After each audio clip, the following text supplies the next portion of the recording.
bagong lupa. Ang kaligayahan ay di na magtatagal. Ang kaligayahan wala ng kamatayan. Dahil ang araw ay malapit na tayo'y magkakasama. Ang pagpupuri ating awitin, ang papasalamat sa Kanya. At si Master ang muli natin doon sa bagong lupa. Nakasulat kaligayahang tunay sa mga tirahang malaginto na hinanda na ni Master doon sa lupa na bago. Ang kaligayahan ay di na magtatagal. Ang kaligayahan wala ng kamatayan. Dahil ang araw ay malapit na tayo'y magkakasama. Ang pangako ng ating Ama na tayong lahat gagantimpalaan sa ating mga ginawa doon sa kaharian. Tunay ligaya kung matako. Mga kapatid at mga kaibigan, kumusta po kayong lahat? Sa pangalan ng relihiyon na PEDM, on Philippine Association Divine Master Holy Spirit Incorporated, taos puso kami nga mag-anyaya sa inyo na makikinig sa aming programa, ang tatak ng Espiritu Santo para sa kaligtasan ng tao. At ito po ang inyong lingkod, kapatid na Hermogenes Macarayo, ay umaasa na sana ang pagpapala ni Master ay suma sa inyo at bigyan kayo niya sa malusog na pangangatawan at sa malinaw na pag-iisip upang sa ganun ay lubos ninyong maunawaan ang mga katotohanan na pag-aralan natin ngayon. Mga katotohanan na lahat nakasulat sa Biblia. At kung mayroon mang mga referensya na babasahin po namin, ito ay binabasa namin upang hindi sumalungat sa banal na aklat. At ito po ang programa, ang tatak ng Espiritu Santo para sa kaligtasan ng tao, ay mapakinggan dito sa himpilan ng Kaboses Power Radio sa oras sa alas 5 hanggang alas 6 ng gabi tuwing Sabado. At sa Kidapawan, mapakinggan po ang programa, ang tatak ng Espiritu Santo para sa kaligtasan ng tao sa Ronda FM, sa Teleradyo, sa oras sa alas 5 hanggang alas 6 ng gabi tuwing Linggo. At ngayon, makakasama pa po natin ang mga kapatid na mga ministro ng PEDM. Ito naman si Brother Danilo Lacua. At ito naman si Brother Kile Encipido. At ako po si Arturo Saldarin. At ito naman po yung kapatid Abilino na Balitan. At ito naman po si Jimmy Pinaso. Ito naman po si Rudy Camos. At ito naman po si Renato Tumandan. At ito naman po, kapatid na Bobby Arado. At ito naman po ang iyong lingkod, Brother Jerry Villacoramudia, kagapay po niyo ngayon sa pagangkilig at paghatid ng mga katotohanan. Mababasa po natin dito sa banal na aklat at magbabalik po tayo kay kapatid na Macarayo para talakay ng paksa. Bago po natin tatalakayin ang paksa po natin ngayon, pag-usapan po natin, binabati po natin ang ating General President and Founder ng ICAGSI, Ma'am Lilia Tuunan. Magandang hapon po sa iyo, Ma'am, at sa iyong buong sambahayan. At binabati po natin ang General Secretary ng organisasyon ng ICAGSI, Ma'am Lisa Subak. Magandang hapon po sa iyo, Ma'am, at sa iyong buong sambahayan. At binabati po natin ang Legal Counsel ng PEDM, si Attorney Pampilo Agbong. Magandang hapon po sa iyo, sir, at sa iyong buong sambahayan. At ngayon, ang pag-usapan po muna natin, kapatid na Dani, ang tungkol sa relihiyon na PEDM. Ano ba ang kalagayan ng PEDM? ang kalagayan ng PDM, ang status nito ay active pa rin ito. At ito ay nagsimula o naitayo noong December 29, 2023 at narehistro sa Securities and Exchange Commission noong Marso 6, 2024. At ang mga layunin ng PDM ay ito: ang pagpalaganap sa pagpanampalataya at pag-ibangilyo sa Espiritu Santo at mangaral sa mga espiritual na pag-aaral sa katapatan, sinseridad, karangalan at pagkamaawain. At ito rin ay may layunin na pagpagaling ng mga tao na may makaramdaman sa pamamagitan ng mga salita ng Diyos sa paggamot na kailangan sa kanilang mga katawan o mga may sakit, at may tulong din sa mga dental na pangangailangan. At mayroon itong magandang layunin din nga may relasyon ito, ang mga membro ay may matatag at mga malayunin nga may katayuan sa iba't ibang rehiyon, nga hindi ito nangangaral ng mga masama sa ibang relihiyon. Yan ang status ng ating PDM Barangay Macarayo. Opo. At ang pinaka-importante dyan, yung mga layunin na para ipalaganap ang pananalig ng mga tao diyan sa Espiritu Santo. At ang isa naman na mga gawain sa mga tao na nasa loob ng relihiyon na PDM ay pagbibigay tulong ng mga taong nangangailangan na mayroong mga karamdaman na mga sakit, at bibigyan sila sa larangan sa paggagamot sa pamamagitan sa mga salita na ibinigay ni Master, at tinuturo ni Master sa atin kung paano gagamutin at gagamitin ang mga salita na binigay niya, para ito ang gagamitin po natin para sa paggamot ng mga tao na lumapit at humingi ng tulong para gagamutin ang kanilang mga sakit na nararamdaman. Kaya nga ito ang mga gawain, at ang mga gawain sa mga ministro ng PDM ay ang pagpaliwanag, lalo na sa hinaharap natin na mangyari sa mundo, na ito ang araw ng paghuhukom, at mabuti na ito ang bigyan natin panahon ngayon sa pagtatalakay po kung ano ang mangyayari, lalo na sa ano ang hangad ng Panginoong Diyos para sa mga tao, ano ang tinguha o ano ang layunin ng Panginoong Diyos. Mayroon siyang hangad na sa mga tao na nais niya na maligtas ang tao pagdating sa araw ng paghuhukom. Kasi sa banal na aklat mabasa po ito simulan na natin, kapatid na Kili, puntahan na po natin ang Biblia. Mayroon ba po tayong mababasa sa Biblia na mayroong hangad ang Panginoong Diyos at nais niya na mailigtas ang tao? Mayroon ba po tayong mababasa sa Biblia? Meron yun, Brad Macarayo. Ito ang nakasulat sa unang Timoteo sa Kapitulo 2 sa versikulo 3 o 4. Ito ang nakapahayag.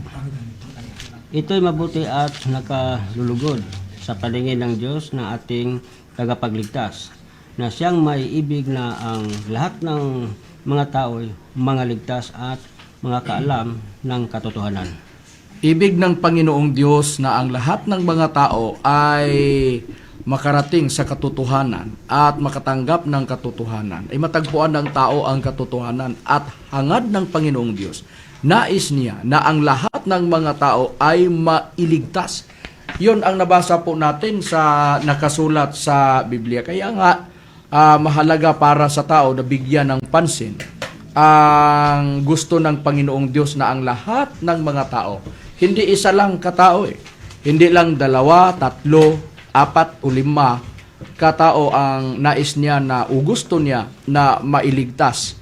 Lahat ng mga tao gusto niya, nais niya na maligtas. Ito ang ibig ng Panginoong Diyos, na mailigtas ang tao pagdating sa araw, lalo na sa pagdating sa araw na ililigtas ng Panginoong Diyos ang mga tao.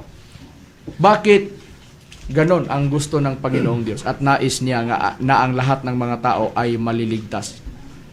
Dahil kung para sa tao, puntahan natin ang nasa isip ng mga tao. Ang mas mahalaga na bagay ng mga tao na kilalang kilala sa mga tao, ang mas pinakamahalaga sa tao, walang iba kung ang pag-usapan po natin itungkol sa mga kayamanan o sa mga bagay. Ang pinaka mas mahalaga para sa tao ang ginto. Pero kung puntahan po natin ang sa Panginoon, ang gusto niya o ang binigyan niya na pinaka mas mahalaga niya, walang iba kundi ang tao. Mas mahalaga pa ang mga tao kumpara sa mga ginto o sa mga bagay na mataas ang halaga.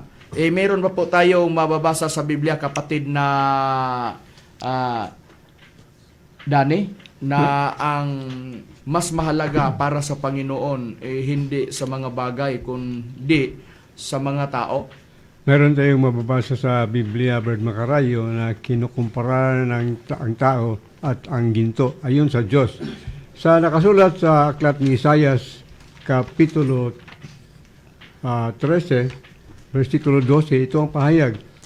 Ang aking gagawin at aking gagawin, ang isang lalaki ay magiging mahalaga kaysa dalisay na ginto, ang tao na higit kaysa dalisay na ginto ng offer. So, kung ikumpara ang tao dahil sa ginto, mas mahalaga ang ginto, pero ang tao mas mahalaga pa kaysa ginto ay kung ang Diyos ang ating tatanungin.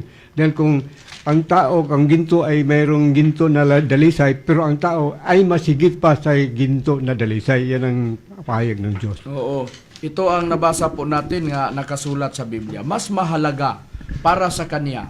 Hindi siya nagbigay na mas mahalaga para sa kanya.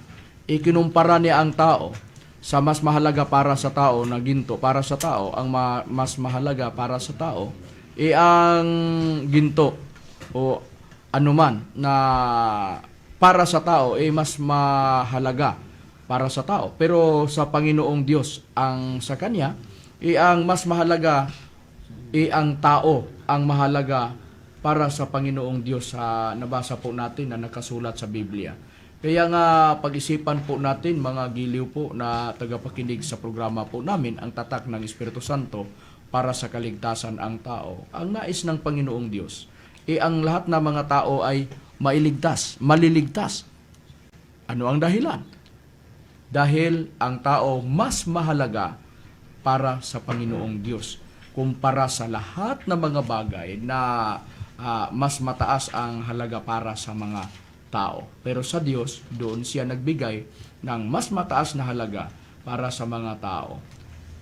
Dahil sa binigay niya na mas mahalaga ang tao, kaya hangad niya na ang lahat ng mga tao ay mailigtas. Bakit nais ng Panginoong Diyos na ang lahat ng mga tao mailigtas? Dahil kung meron mang maliligtas, merong mga tao na hindi maliligtas. At ito ay naisulat na sa banal na aklat. Isinulat na ang mararanasan ng mga tao o ang mangyayari sa lahat na nandito sa mundo na makikita po natin unang-una sa mga bagay. Mayroong mga isinulat na kung ano ang hahantungan ng mga bagay dito sa mundo, lalo na sa mga tao at sa lahat na mga mayroong nandito na makikita natin sa mundo, at mayroong mga makikita natin na mga magaganda na mga bagay. Mayroong mga isinulat. Kapatid na Jimmy, ano ang mabasa po natin na naisulat na mangyari lalo na sa mga bagay at sa mga tao at sa lahat na nandito sa ibabaw, sa itaas o dito sa mundo na mababasa po natin na nakasulat sa Biblia? Ano ang mangyari na nakasulat sa Biblia? Mayroon po, kapatid, basahin ko lang po dito sa Siponias, Kabanata 1, talatang 2 hanggang 3. Aking lubos na lilipulin ang lahat na bagay sa ibabaw ng lupa, sabi ng Panginoon. 3, aking lilipulin ang tao at ang hayop. Aking lilipulin ang mga ibon sa himpapawid at ang mga isda sa dagat at ang mga katitisuran na kasama ng mga masama at aking ihihiwalay ang tao sa ibabaw ng lupa, sabi ng Panginoon. Maliwanag po mga gilipong tagapakinig sa programa po namin na ang mangyayari sa mga bagay sa dos na binasa sa kapatid na ministro, lubos na lilipulin ng Panginoong Diyos ang lahat na mga bagay ng lupa. Sabi ng Panginoon, ano pa ang lilipulin niya? Ang mga hayop. Ano pa? Ang mga ibon sa himpapawid. Ano pa? At ang mga isda sa dagat. At ang mga katitisuran na kasama ng mga masasama. At aking ihihiwalay ang tao sa ibabaw ng lupa, sabi ng Panginoon. Ito po ang nabasa po natin na nakasulat sa Biblia. Lilipulin ng Panginoong Diyos ang lahat ng mga bagay, pati na ang mga hayop, pati na ang mga isda sa dagat, at pati na ang mga tao. Sa nabasa po natin na nakasulat sa banal na aklat. Ito ang mangyari na hinaharap ng mga tao, at dahil ito ay isinulat sa Biblia, sabi ng ating Panginoon Jesucristo, ayon sa ating Panginoon Jesucristo, ang lahat na isulat ay matutupad. Dito po, babasahin ko po sa nakasulat sa aklat ng Mateo, Kabanata 5 at sa talatang 18. Ganito po ang sabi ng ating Panginoong Jesucristo tungkol sa mga hula na naisulat sa banal na aklat sa talata na binanggit ko. Ganito ang nakasaad. Sapagkat katotohanan ang sinabi ko, hanggang sa mga wala ang langit at ang lupa, ang isang tuldok o isang kudlit sa anumang paraan ay hindi mawawala sa kautusan hanggang sa maganap ang lahat ng mga bagay ay magaganap. Ang lahat ng mga bagay na inuguhit o tinuldukan sa nabasa po natin sa nakasulat sa Biblia, merong maganap. Ang binanggit ng ating Panginoon Jesucristo itungkol sa naisulat sa banal na aklat, lalo na sa mga hula na naisulat sa Biblia na mangyari sa lahat na nandito sa mundo. Mga tao, mga hayop, pati na ang mga isda sa dagat, at ang mga tao o lahat na mga bagay. Kung puntahan po natin ang bagong tipan, kasi ang binasa po natin nasa lumang tipan. Ang Sifanias 1:2 hanggang 3, binasa sa kapatid na ministro, Jimmy Pinaso. Kung puntahan natin ang bagong tipan, gaya ng isinulat ni Apostol nga si Pedro, ano ang sinabi ni Apostol Pedro kung ang pag-uusapan po natin, kapatid na Bobby, ang mga bagay, mayroon bang katapusan na mabasa po natin sa Biblia ayon ni Apostol na si Pedro sa isinulat niya diyan sa bagong tipan? Meron po, mabasa natin, kapatid na Makarayo, sa King James Version sa Tagalog. Mabasa natin sa Unang Pedro, Kabanata 4, Talata 7. Ngunit ang wakas ng lahat ng mga bagay ay malapit na. Kayo nga mga panghinahon at mga puyat sa pananalangin. Ayan po. Sa nabasa po, sa nakasulat sa Biblia, malapit na ang katapusan sa mga bagay. Kung babasahin po ito, kasi ang binasa sa kapatid na ministro, ang Tagalog King James Version. Pagbabasahin ito, sa ibang translation, kagaya ng ang salita ng Diyos, kung basahin sa Unang Pedro 4:7, ganito na ang nakasaad. Malapit na ang katapusan ng mundo, kaya pigilin ninyo ang sarili niyo para hindi kayo makagawa ng masama at nang walang maging hadlang sa mga panalangin niyo. Sa nabasa po natin na nakasulat sa Biblia, ayon ni Apostol na si Pedro, batay sa isinulat ni Apostol na si Pedro, sabi niya, malapit na ang katapusan sa mga bagay o katapusan sa mundo o sa sanlibutan. Ito po ang mangyari sa kinalalagyan natin ngayon na mundo o sanlibutan. Darating ang panahon na lilipulin ng Panginoong Diyos. At ang ibig sabihin sa Sifanyas na binasa po natin, sa nakasulat sa Biblia, o sa banal na aklat, katapusan sa lahat ng mga bagay at katapusan sa mundo. Sa nabasa po natin na nakasulat sa Biblia, hindi to amin na mga salita o kuro-kuro lang sa mga ministro ng PIDM, kundi ito ay nakabatay o sa nakasulat sa Biblia na ito ang mga hula na mangyari sa mundo, pati na sa lahat na nandito sa mundo, sa mga bagay, sa mga tao, sa mga hayop, at pati na sa mga isda. Sa nabasa po natin na nakasulat sa Biblia. Pag mangyari na ito, ang mga hula, katapusan sa mga bagay, katapusan sa lahat na nandito sa mundo, at katapusan sa mundo, ang mangyari, walang matitira na maiwan dito, walang matitira dito sa mundo at hindi na ito mapakinabangan kahit kailanman. Kapatid na Jordan, mayroon ba po tayong mababasa sa Biblia para mapatunayan po natin na walang matitira na maiwan dito sa mundo at pati na ang mundo at hindi na ito mapakinabangan kahit kailanman? Mayroon ba po tayong mabasa sa Biblia? Meron po, kapatid na Makarayo, at babasahin lang po natin dito sa banal na aklat na nakasulat na may tatak ang salita ng Diyos. Sa nakasulat po dito sa Isaiah, sa iyang kabanata 24, talata 1, kama po natin sa 3, ito po ang nakapahayag. Makinig kayo, wawasakin ng Panginoon ang mundo hanggang sa hindi na ito mapakinabangan at pangangalatin niya ang mga mamamayan nito. Sa 3, lubusang mawawasak ang mundo at walang matitira rito. Mangyari nga ito dahil sinabi ng Panginoon.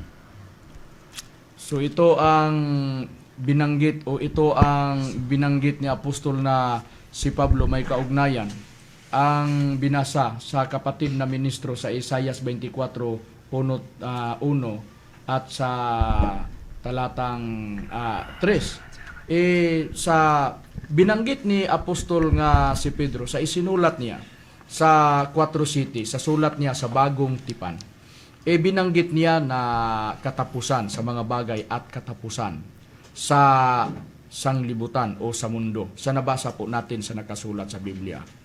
Katapusan sa mundo at sabi ng Panginoon, wawasakin ng Panginoong Diyos ang mundo at wala nang matitira dito at hindi na mapakinabangan ang mundo.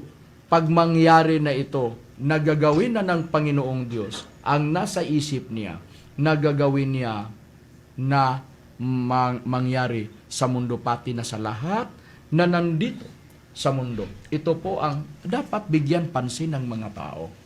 Kaya nga malaking halaga ang naisulat sa Biblia na nabasa po natin na mangyari sa mundo.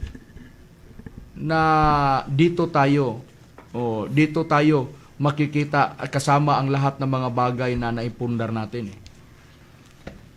Mga bagay na malalaking halaga o maliliit na halaga na hawak natin o itinayo natin, lalo na sa mga bahay at sa mga binili po natin na mga ari-arian.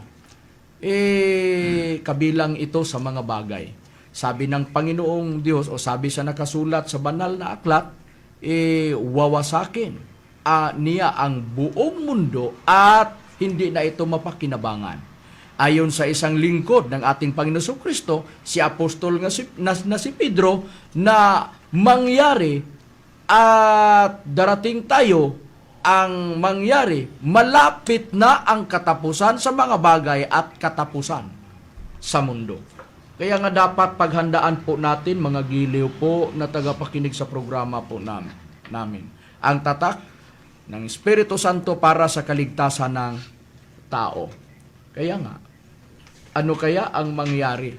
Bakit ito gagawin ng Panginoong Diyos? Kung mangyari na ito ang wakas ng mundo at wakas ng mga bagay na nandito sa mundo, katapusan sa mga bagay at sa mundo, mayroon bang hindi makararanas pag mangyari na ang katapusan sa mundo at katapusan sa mga bagay? Ang sagot, lahat na mga tao haharap dahil itong itinakda na katapusan sa mga bagay o katapusan sa mundo, ito ang itinakda na araw ng paghuhukom. At tiyak na pagdating sa araw ng paghuhukom, lahat ng mga tao haharap doon sa Panginoong Diyos para harapin niya at tanggapin ang hatol para sa kanya, mga nagawa niya na mabuti o masama. Mayroon ba po tayong mababasa sa Biblia, kapatid na Abilino? Opo, kapatid na Makarayo, mayroon tayong mababasa. Dito sa mundo ay walang exempted. Kung mayroon mang paghuhukom sa mga bagay o sa buong mundo, mayroon din pananagutin ang mga tao sa lahat ng mundo. Dito po Pero natin, bago kapatid, po babasa. ang babasahin mo ngayon, ang babasahin mo po ay dalawang salin ang babasahin mo. Ang unang-unang babasahin mo ay ang Tagalog King James Version, at saka ang pangalawa naman na salin sa Biblia, yon ang babasahin mo, dalawang salin na babasahin mo. Ano ang mababasa mo sa nakasulat sa naisulat sa binanggit mo na sa Roma 3 versikulo 19? Ano ang mabasa mo diyan? Ganito po ang nakapahayag, kapatid na Makarayo. Sa Roma 3:19, nagsasabi dito, alam natin na ang anumang sinasabi ng kautusan ay sinasabi ng nasasakop nito upang walang maidahilan ang sinuman. At dahil dito'y mananagot ang lahat sa Diyos. Yan po ang mabasa sa King James Version, at dito naman po natin mabasa sa salita ng Diyos. Dito po sa parehas na ng setas, Roma 3:19 nagsasabi, ngayon, alam natin na ang lahat ng sinasabi ng kautusan ay para sa ating mga Hudyo o namumuhay sa ilalim ng kautusan, para walang maidahilan ang sinumang hindi siya dapat parusahan. Ang lahat ng tao ay sa mundo ay mananagot sa Diyos. Lahat ng mga tao haharap doon sa Panginoong Diyos pagdating sa araw ng paghuhukom, dahil sa King James Version, ang buong sanglibutan ay mapailalim sa hatol na gagawin ng Panginoong Diyos. Gagawin ng Panginoong Diyos ang paghatol sa buong mundo. Lahat ng mga tao haharap doon sa Panginoong Diyos pagdating sa araw ng paghuhukom. Matuwid na tao o masasama na mga tao, haharap pagdating sa araw ng paghuhukom. Mababasa po ito natin sa nakasulat sa Ecclesiastes 3:17. Ganito po ang mabasa po natin na nakasulat sa Biblia na binanggit kong talata, na lahat ng mga tao, ito ang katunayan na matuwid at masama na mga tao harap sa pagdating sa araw ng paghuhukom. Sinabi ko sa puso ko, hahatulan ng Diyos ang matuwid at ang masama. Kahit hanggang doon lang tayo ang pagbasa, maliwanag na po na napapatunayan po natin na matuwid na mga tao at masasama haharap sa Panginoong Diyos pagdating sa araw ng paghuhukom. Nagawa ka ng matuwid, mabubuti, at masama ang ginawa mo, haharap sa Panginoong Diyos pagdating sa araw ng paghukom. Kasi nandito tayo sa dito tayo sa mundo. Lahat tayo mga matuwid na tao at mga masasama na tao, isa lang ang tinitirahan po natin. Dito tayo nakatira sa mundo na ayon sa banal na aklat, malapit na wawasakin ng Panginoong Diyos. At ito po ay araw ng paghukom. Yun ang binanggit sa mga hula na nakasulat sa Biblia. Katapusan sa mga bagay, katapusan sa mga tao, at katapusan sa mundo. Ito po ang nabasa po natin na nakasulat sa Biblia, at dapat paghandaan po natin na mga tao. Ito ang dahilan bakit nagsisikap ang mga ministro ng PEDM para maipaabot namin sa inyo ang mga hula na nakasulat sa Biblia. Ano ang mangyari sa mundo at sa mga bagay na nandito sa mundo na hawak na ng mga tao, kagaya ng mga nagawa na mga bahay at nabili na mga ari-arian. Darating ang panahon na ito ang lahat ay mawawala sa paningin po natin lahat. Pati na ang nakikita natin ngayon na mabubuti nating tingnan.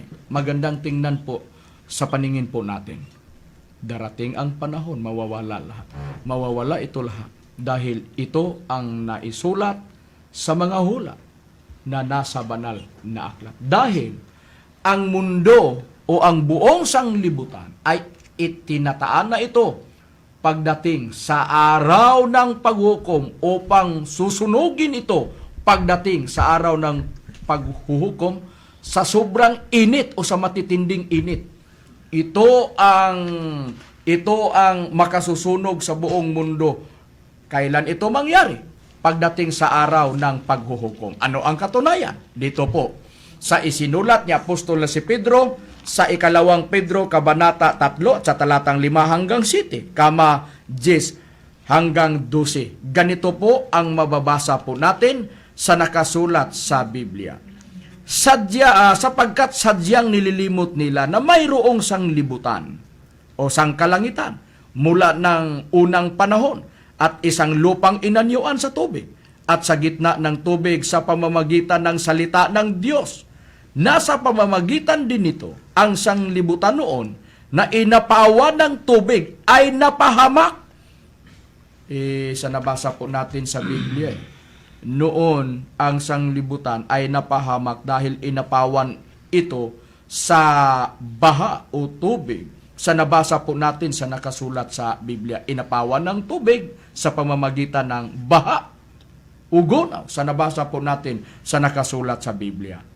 Pagkatapos na hinatulan, inapawan ng tubig, ang balat ng lupa noon, nung hinatulan ang buong mundo, ang mga tao na nandito sa mundo noon, ngayon, nananatili ang buong sanglibutan, ang balat ng lupa, makikita natin ang mga maraming bagay. Pero, ayon sa nakasulat sa Biblia, itinataan ito pagdating sa araw ng paghukom. Sa city, ganito ang katunayan. Ngunit, ang sangkalangitan ngayon at ang lupa sa pamamagitan ng gayon ding salita ay iniingatang talaga sa apoy na itinataan sa araw ng paghuhukom at ng paglilipol sa mga taong masama. Lilipolin ng Panginoong Diyos. Ito na ang binanggit sa binasa ni kapatid na ministro Jimmy Pinaso, yung nasa Sifanias 1, 2 hanggang 3. Lilipolin ng Panginoong Diyos ang mga tao, ang lahat ng mga bagay, pati na ang mga hayop at ang mga isda sa dagat. Lilipolin ng Panginoong Diyos ang taong masama pagdating sa araw ng paghukom. Ang tanong, ano kaya ang mangyari sa buong mundo pagdating sa araw ng paghukom? Ang sagot, dito po. Babasahin po natin sa 10 hanggang 12. Ganito ang mababasa po natin. Ito na ang mangyari sa buong mundo, pati na sa lahat na mga bagay. Ito ang mababasa po natin. Datapuat darating ang araw ng Panginoon na gaya ng magnanakaw na ang sangkalangitan sa araw na iyan ay mapaparam sa nakasabay ng malalaking ugong at ang mga bagay sa langit ay mapupugnaw sa matinding init at ang lupa at ang mga gawang nasa lupa ay pawang masusunog. Kuminto po muna tayo sa pagbasa. Ipaliwanag po natin ang binanggit ni Apostol na si Pedro. Ang tanong, kanina, ano kaya ang mangyari sa buong mundo? At sa lahat na mga bagay na gawang nasa lupa, ito ng mga ginawa ng mga tao at binili ng mga tao, halimbawa sa mga sasakyan, mga malalaki at mga maliliit na sasakyan, at mga malalaking bagay na ginawa ng mga tao dito sa lupa. Ano ang mangyari? Sa nabasa po natin sa nakasulat sa Biblia, mapupugnaw sa matinding init at ang lupa at ang gawang nasa lupa ay masusunog. Ano ang makasusunog? Sa sobrang init o matitinding init pagdating sa araw ng paghukom. Ano pa ang mabasa po natin sa nakasulat sa Biblia? Sa 11 hanggang 12. Yamang ang lahat ng mga bagay na ito ay mapupugnaw ng ganito. Ano ngang anyo sa mga pagkatao ang nararapat sa inyo sa banal na pamumuhay at pagka maawain. Ito na ang payo ng mga lingkod ng ating Panginoong Hesukristo. Mamumuhay tayo na maawain tayo at banal na pamumuhay. Ito ang dapat gagawin ng mga tao. Ito ang payo na naisulat sa banal na aklat. Dahil tayo ay haharap lahat dito sa mundo sa araw ng paghuhukom. Tiyak na masusunog ang lahat, pati ang mundo, pagdating sa araw ng paghukom, dahil merong matitinding init na yon ang gagamitin ng Panginoong Diyos upang hahatulan ang lahat ng mga nandito sa mundo, ang mga tao na masama, pati na ang mundo pagdating sa araw ng paghukom. Kaya nga sa 12, ito na ang mabasa natin, na ating hinihintay at pinakananasa ang pagdating ng kaarawan ng Diyos, na dahil dito'y ang sangkalangitan na nagniningas ay mapupugnaw at ang mga bagay sa langit ay matutunaw sa matinding init. Ano ang mangyari sa langit, sa lupa? Matutunaw sa matinding init. Masusunog sa matinding init ang mga gawang, mga bagay na nasa lupa na ginagawa ng mga tao, pati na ang mga bagay na ginawa ng Panginoong Diyos at nakikita natin ngayon dito sa mundo. Ano ang mangyari? Sabay-sabay darating at mangyari ayon sa ating Panginoon Kristo, matutupad at maganap ang lahat ng mga hula na mabasa po natin sa banal na aklat. Hindi ito amin na mga salita, kundi binasi po namin lahat at kinuha po namin sa banal na aklat. Yan ang totoo, mga giliw po na tagapakinig sa programa po namin, ang tatak ng Espiritu Santo para sa kaligtasan ng tao. Kaya nga dapat pag-isipan ng mga tao, bago pa ito mangyari, ang itinakdang panahon ng Panginoong Diyos, nahahatulan niya ang mga taong masama at ang araw na yun, katapusan sa mga bagay, katapusan sa lahat na nandito sa mundo, at katapusan sa mundo. Kaya nga ang tanong, mga giliw po namin tagapakinig, handa na ba po tayo? Kung sakali darating ang itinakdang panahon, araw ng paghuhukom, ano kaya ang dapat natin gawin para mailigtas po tayo? Kaya nga magpapasalamat po tayo sa Panginoong Diyos dahil ito ang gagawin niya na hahatulan ang mga taong masama dito sa mundo, pati na ang mundo. Darating ang katapusan, pati na ang mundo. Meron siyang hangad.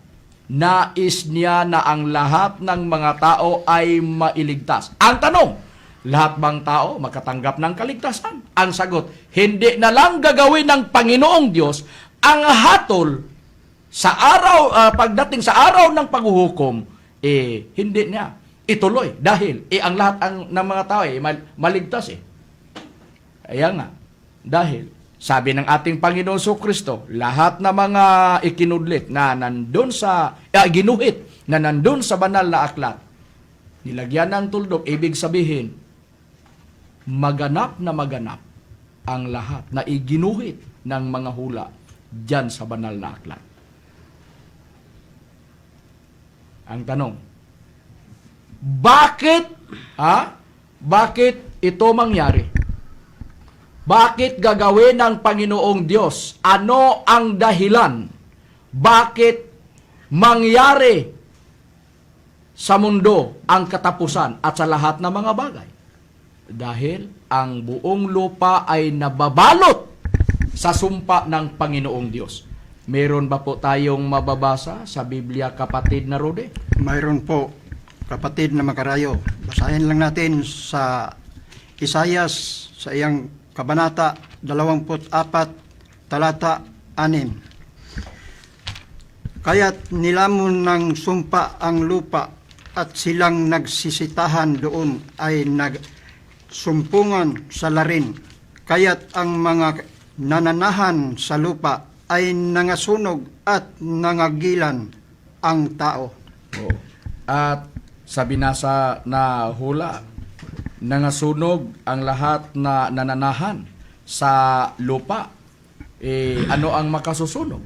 Binasa na natin kanina.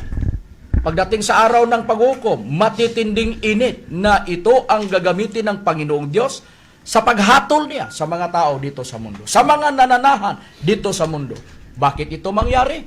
Dahil ang lupa, sa nabasa po natin na nakasulat sa Biblia, ay nilamon ang lupa ng sumpa ng Panginoong Diyos. Nilamon ng sumpa ng Panginoong Diyos ang balat ng lupa, ang buong lupa, at ang nananahan dito sa lupa, dito sa mundo, masusunog. Sa nabasa po natin na nakasulat sa banal na aklat. Ang tanong, ano kaya ang tinutukoy na binanggit sa hula na sumpa na makasusunog sa lahat na nananahan dito sa balat ng lupa, sa buong lupa at sa buong mundo, dahil ito ay masusunog sa sa matitinding init sa nabasa po natin sa Biblia, at matutunaw ang langit at ang lupa at ang lahat ng mga gawang bagay dito sa lupa. Ano kaya ang tinutukoy na sumpa? Dito po, mabasa po natin sa aklat ng Apokalipsis sa Kabanata 11 at sa talatang 14. Ganito po ang mabasa po natin sa nakasulat sa banal na aklat. Ganito, nakaraan ang ikalawang sumpa. Narito, nagmadaling darating ang ikatlong sumpa. Ano ang makasusunod? At makatunaw sa langit at lupa at sa lahat ng mga bagay na nasa lupa, na ginawa ng mga tao, at ang mga bagay na ginawa na ng Panginoong Diyos dito sa mundo. Sabay-sabay darating, matutunaw at masusunog sa matitinding init pagdating sa araw ng paghukom. Ano ang makasusunog? Ito ang ikatlong sumpa na haharapin ng mga tao. Ang tanong, ano kaya ang ibig sabihin nung sa banal na aklat na ikatlong sumpa, na ito ang makasusunog sa lahat ng mga tao at makatunaw sa langit at sa lupa at sa buong mundo pagdating sa araw ng paghukom? Ang tinutukoy walang iba. Ito ang digmaan na mangyari sa buong sanglibutan. Ang ibig po naming sabihin, digmaang pandaigdig ang mangyari ikatlong digmaan. Mayroon ba po tayong mababasa pag ang pag-usapan po natin, ang digmaan, ay makasusunog sa mabasa po natin sa Biblia, kapatid na Art? Meron po, kapatid na Makarayo. Basahin ko lang ang Biblia na bagong salin sa Pilipino. Ito ang nakasulat sa 42:25 sa Isayas. Kaya ibinuhos niya sa kanila ang kaya binuhos nila sa kanila ang nag-aapoy niyang galit, ang karahasan ng digmaan. Nabalot sila ng lagablab nito, gayon may hindi pa rin sila nakaunawa.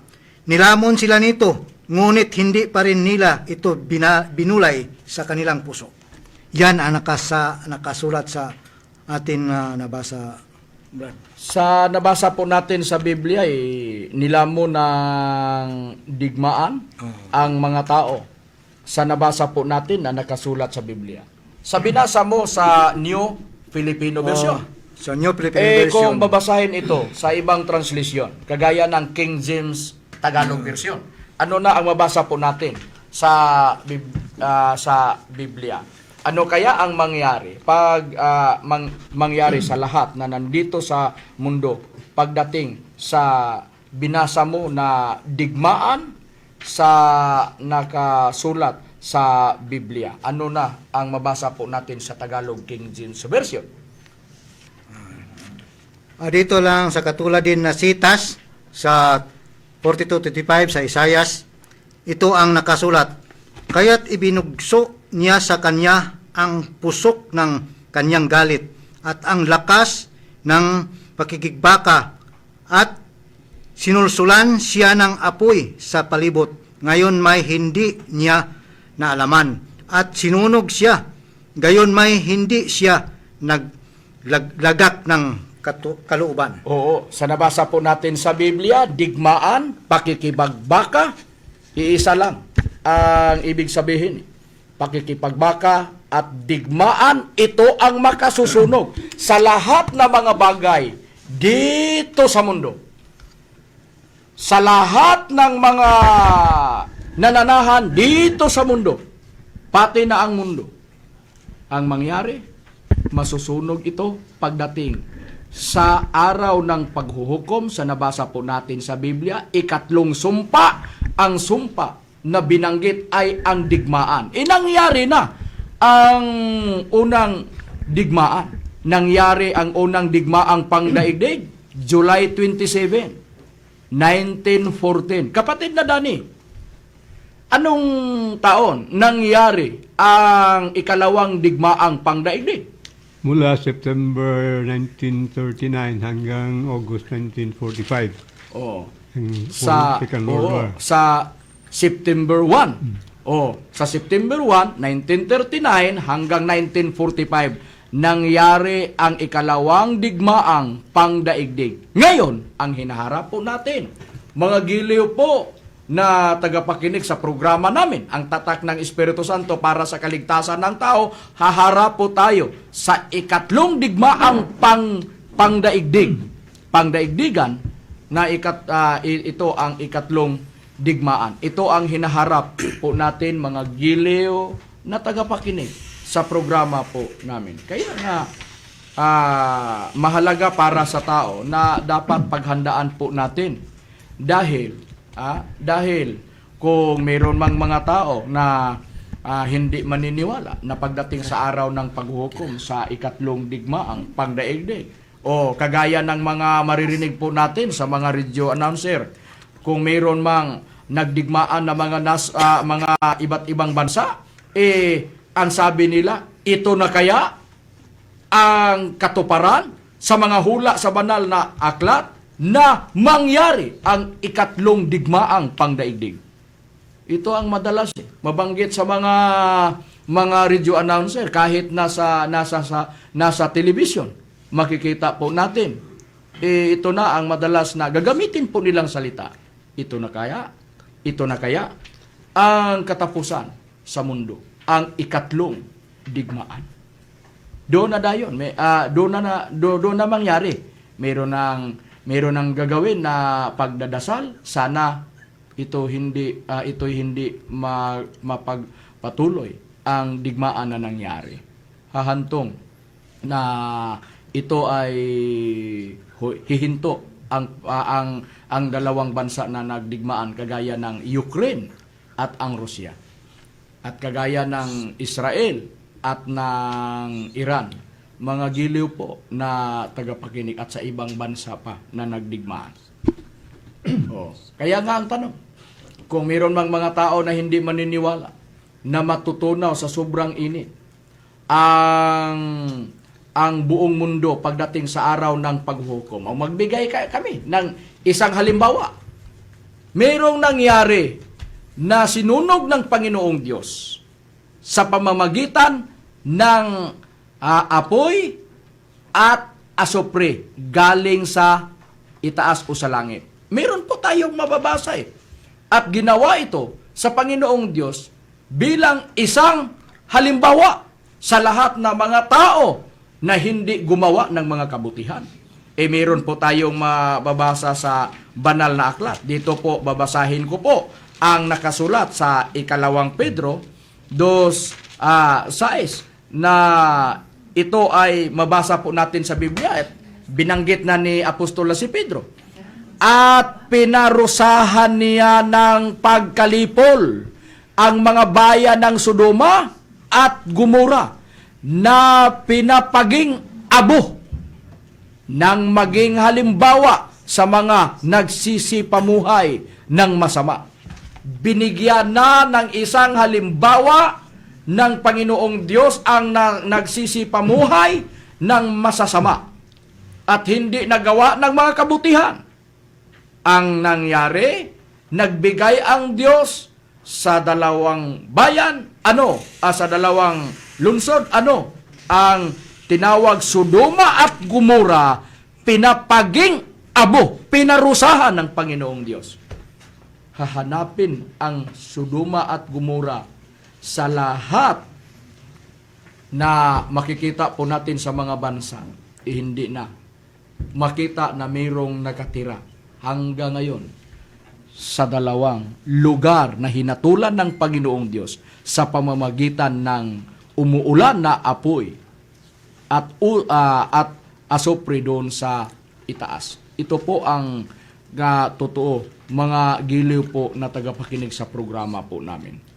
Kung mayroong mga tao na hindi maniniwala, karapatan ng mga tao dahil nandito tayo sa bansa na mayroong kalayaan sa pagpili sa pagpili ng relihiyon o may kalayaan sa pananalita.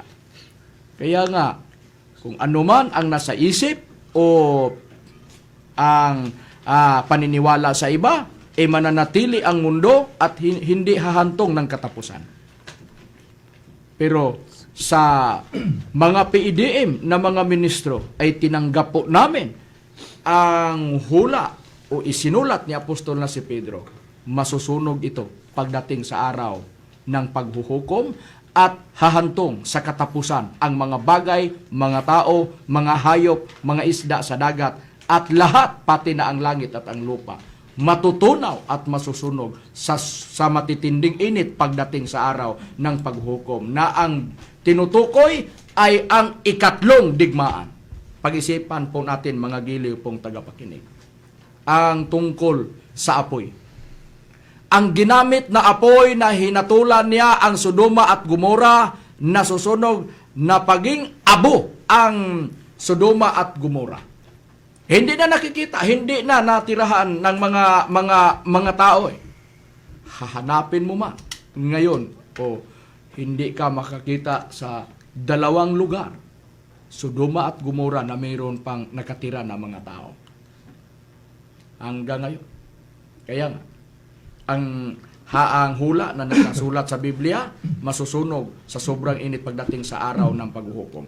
Ang ginamit ng Panginoong Diyos, asopre at apoy galing sa itaas. Ngayon, pag-isipan natin, ilang apoy na nakahanda pagdating sa araw ng paghuhukom. Kung gagamitin ng Panginoong Diyos ang apoy na galing sa itaas at ang asupre. ano pa ang ikalawa?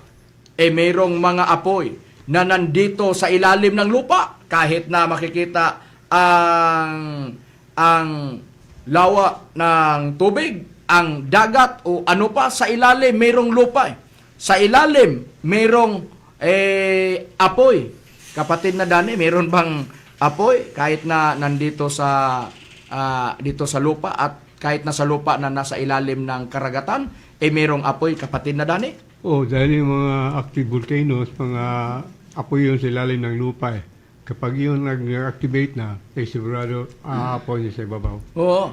So, ano ang tawag sa PBOX, kapatid na Dani, sa mga apoy na nandun sa ilalim ng lupa? Ring of fire. Oo. So, ito ang mga ring of fire. Yun ang nasa ilalim ng lupa. Apoy na nandito sa ilalim sa lupa. Apoy na nakahanda doon sa itaas. At ang ikatlong apoy na makasusunog pagdating sa araw ng paghukom, yon ang ginawa ng mga tao. Kagaya na iba't ibang bansa na mayroong kakayahan sa paggawa ng mga nuklear.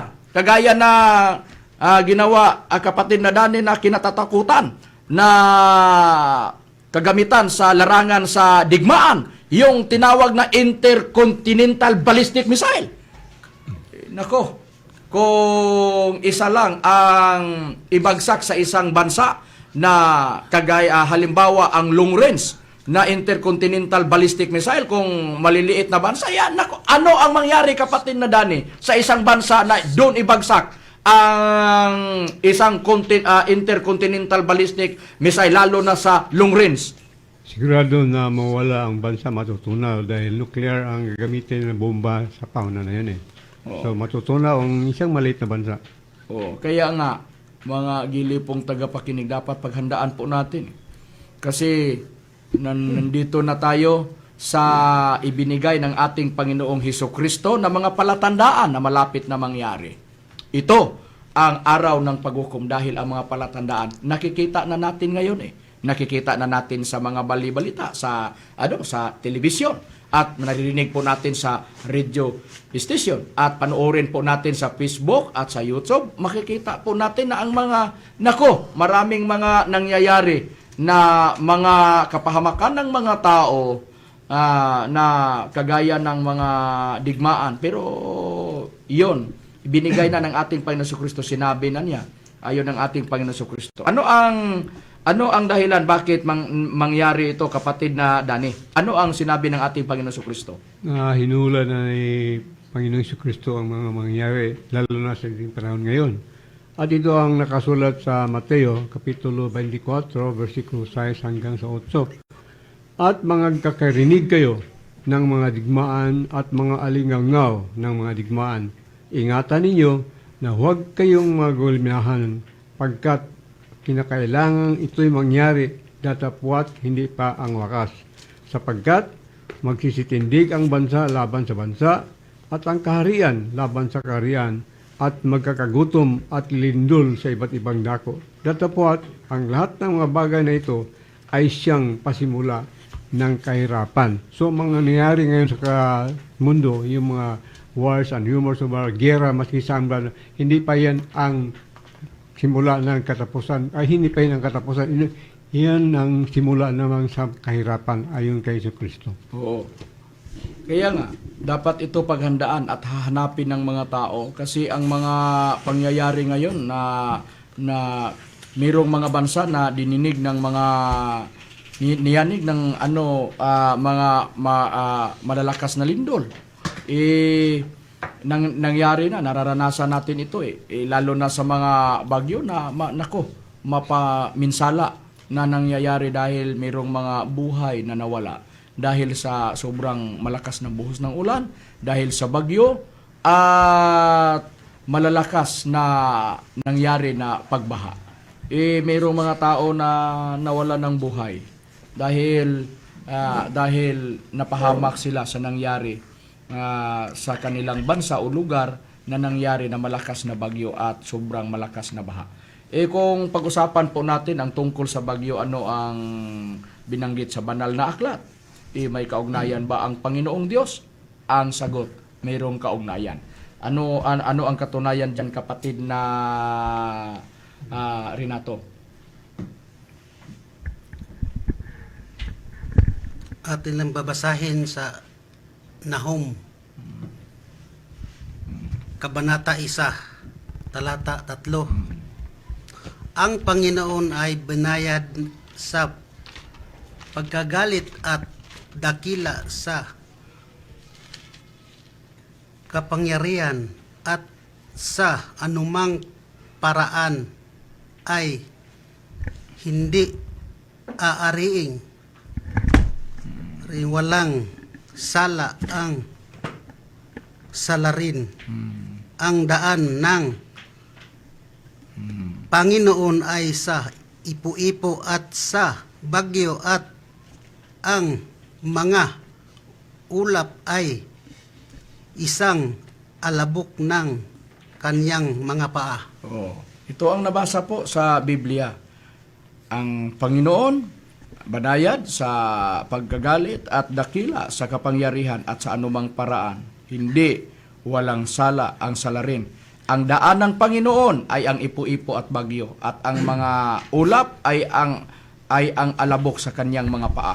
O ang bagyo, ipo-ipo ay daan ng Panginoong Diyos. Kaya mayroong nangyari na mga bagyo, ito ay daan ng Panginoong Diyos at kung mangyari ito, Diyos na ang nakakaalam kung sino ang ililigtas niya at ihiwalay niya sa doon sa mangyari na malakas na hangin o bagyo o ipo-ipo o na mangyari lalo na sa magdala sa sobrang malakas na baha. Kung pag-usapan natin kapatid na Dani, ano kaya ang sinabi ng ating Panginoon Kristo na kaligtasan para sa tao? Lalo na pagdating sa araw ng paghuhukom. Sino? Ang tanong, sino ang tagapagligtas ng mga tao sa buong mundo pagdating sa araw ng paghuhukom? Kung ang ating Panginoon Kristo ang ating pakinggan. Ayon sa ating Panginoong Kristo, walang ibang tagapagligtas lalo na sa lahat ng kapahamakan ng mangyari ngayon sa mundo, kundi ang Espiritu Santo. Ayon sa pahayag niya nga nakasulat sa is John Kapitulo 14, versikulo 15 sa hanggang 17. Ang babasahin natin ay ang The Passion Translation para diretso na tayo para makapag-save tayo ng oras. Ang pag-ibig niyo sa akin ang nagbibigay ng kapangyarihan sa pagtupad ng aking mga utos. At ako'y hihingi sa Ama upang kayo ay pagbigyan ng ibang tagapagligtas, ang Espiritu Santo sa katotohanan. Siya ay magiging kaibigan ninyo at katulad ko na at hindi niya kayo iiwanan. Ang sanlibutan ay hindi makakatanggap sa Kanya dahil hindi nila makita at makilala. Pero siya, kayo, kilala ninyo siya dahil mananatili sa inyo at sa pasok sa loob ninyo. Iyan ang pahayag ng ating Panginoon Kristo nga ang walang ibang tagapagligtas kundi ang Espiritu Santo. At ang isa sa gawain niya, binigyan niya ang mga tao tuturuan sa mga bagay. Juan 14:26 ang salita ng Diyos at na translasyon, at sa Efeso 17 bibigyan niya ng salita na sa kapangyarihan ng mga salita na ibinigay ni Espiritu Santo, ililigtas ang tao sa Job 5:20 pagdating sa araw ng digmaan at sa kamatayan at sa tagutom. At ang kailangan sa tao na maglingkod siya sa bagong paglilingkod dyan sa Espiritu Santo, Roma 7:6, at makatanggap ng panalangin dyan sa Espiritu Santo, at ang Espiritu Santo ang magtuturo sa panalangin na tatanggapin ng mga tao upang sa tuwing magdasal ang lingkod ng Espiritu Santo ay pakinggan ng Espiritu Santo. At ang gagawin ng Espiritu Santo ay tatakan niya ang mga tao sa tatak ng Espiritu Santo para sa kaligtasan pagdating sa araw ng paghuhukom sa Efeso 4:30 sa King James Version at sa Magandang Balita Biblia, at lalo na sa ang salita ng Panginoong Diyos. Pagdating sa araw ng paghuhukom, tiyak na ililigtas ang tao sa pamamagitan ng Espiritu Santo, sa pamamagitan sa gagawin ng Espiritu Santo na tatakan niya ang Espiritu Santo sa tatak para sa kaligtasan. Mga giliw po na tagapakinig sa programa po natin, ang matanggap ng mga tao naglingkod sa Espiritu Santo ay dadalhin sa bagong langit at bagong lupa. pagdating sa araw ng paghuhukom. Ito ang ibigay niya sa mga lingkod na nakarating sa paglingkod ng Espiritu Santo. Magili po na tagapakinig, wala naman kaming oras. Sana bago ito mangyari ang araw ng paghukom, nakapaglingkod na tayo sabay-sabay diyan sa Espiritu Santo. Ito po ang inyong lingkod, kapatid na Hermogenes Macarayo. So naman si Brother Danilo Nakwa. At ito naman si Brother Kili Insipido. At ako rin si Arturo Saltarin. At ito na pa ninyong lingkod, Abilino Nabalitan Jr. Ako naman po si Jimmy Pinas. Ito naman po si Rudy Camos. Ito naman po si Brother Renato Tumandan. At ito naman po si Brother Bobby Arado.